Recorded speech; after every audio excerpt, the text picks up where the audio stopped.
Masala business. அடுத்து சமையல் மேல இன்ட்ரெஸ்ட் இருக்கு ஆனா தினமும் சமைக்க முடியாதுன்னு சொல்றவங்களுக்கு ஹோம்மேட் மசாலா. இதுல காம்படிஷன் அதிகம்னு நினைக்காதீங்க.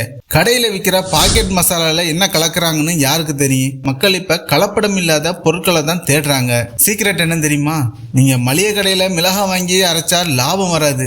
நீங்க மொத்தமா வாங்கணும். மிளகாய் வாங்கணும்னா நம்ம ஊர் விருதுநகர் மார்க்கெட் தான் பெஸ்ட். மஞ்சள் வேணும்னா ஈரோடு தான். அங்க கிலோ 200 ரூபாய்க்கு கிடைக்கிற மிளகாய் இங்க சில்லறையில 300 ரூபாய்க்கு கிடைக்கும். அந்த 100 ரூபா தான் உங்களோட முதல் லாபமே.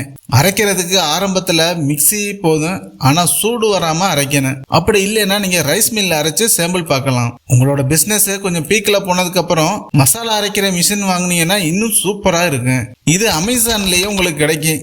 20,000 ரூபாயில இருந்து 25,000 ரூபாய் வரைக்கும் தான் வரும். பேக்கிங் எப்படி பண்றதுன்னு பார்க்கலாம். தயவு செஞ்சு நியூஸ் பேப்பர்லயோ இல்ல சாதாரண கவர்லயோ போட்டு கொடுக்காதீங்க.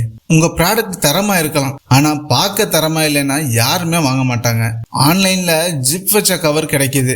அதுல போட்டு உங்க பேர்ல ஒரு ஸ்டிக்கர் ஒட்டி கொடுத்தீங்கன்னா சூப்பர் மார்க்கெட்ல இருக்கிற மசாலா பாக்கெட் மாதிரியே கெத்தா இருக்கும். 1 கிலோ மசாலா வித்தா குறைஞ்சது 150 ரூபாய் லாபம் நிக்கும். சும்மா பார்ட் டைமா பண்ணாலே கை நிறைய சம்பாதிக்கலாம். 3வது ரீசெல்லிங் பிசினஸ். சரிங்க, என்கிட்ட முதலீடு போட காசு இல்ல, ஆனா என் கையில ஒரு ஸ்மார்ட் போன் மட்டும்தான் இருக்கு. இத வச்சு சம்பாதிக்க முடியுமா? கண்டிப்பா முடியும். அதுதான் ரீசெல்லிங் பிசினஸ். இத சிம்பிளா சொல்லணும்னா கை காசு போடாம வியாபாரம் பண்றது. மீஷோ, க்ளோரோட் மாதிரியான ஆப்ல லட்சக்கணக்கான குர்த்தி, புடவை, வீட்டு உபயோக பொருட்கள் இருக்கு. அவங்க கொடுக்கிற விலையோட உங்க லாபத்தை சேர்த்து விற்க போறீங்க. உதாரணத்துக்கு ஒரு குர்த்தியோட விலை 300 ரூபாய்னா நீங்க உங்க ஃப்ரெண்ட்ஸ்கிட்ட 450 ரூபான்னு சொல்லுங்க. அவங்க ஓகேங்கன்னா அவங்க அட்ரஸ மீஷோல போடுங்க. மீஷோ அந்த பொருளை அனுப்பிடும். உங்க லாபம் 150 ரூபா உங்க பேங்க் அக்கௌண்ட்டுக்கு வந்து கிரெடிட் ஆயிரும். ஆனா இதுல ஜெயிக்க ஒரு ட்ரிக்ஸ் இருக்கு. எல்லாரும் பண்ற மாதிரி வாட்ஸ்அப் குரூப் ஆரம்பிச்சு தொண போட்டோவை அனுப்பாதீங்க. எல்லாரும் குரூப்பை விட்டு ஓடிடுவாங்க. நீங்க ரிவ்யூ வீடியோ பண்ணுங்க.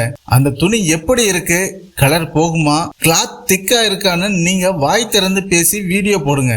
நம்ம அக்கா சொல்றாங்க நம்பி வாங்கலாம்னு ஒரு நம்பிக்கை வரும் பாருங்க. அங்கதாங்க உங்க பிசினஸ் ஜெயிக்குது. நம்ம லிஸ்ட்ல 4வதா பார்க்க போறது ஆரி ஒர்க் அண்ட் டிசைனிங் தாங்க. நிறைய பேர் நினைக்கிறாங்க எனக்கு தையல் மிஷின் மிதிக்க தெரியாது, நான் எப்படி இந்த தொழில் பண்றதுன்னு. உண்மை என்னன்னா தையல் மிஷின் ஓட்ட தெரிஞ்சவங்களை விட ஊசி நூல் கோர்க்க தெரிஞ்சவங்களுக்கு தான் இப்ப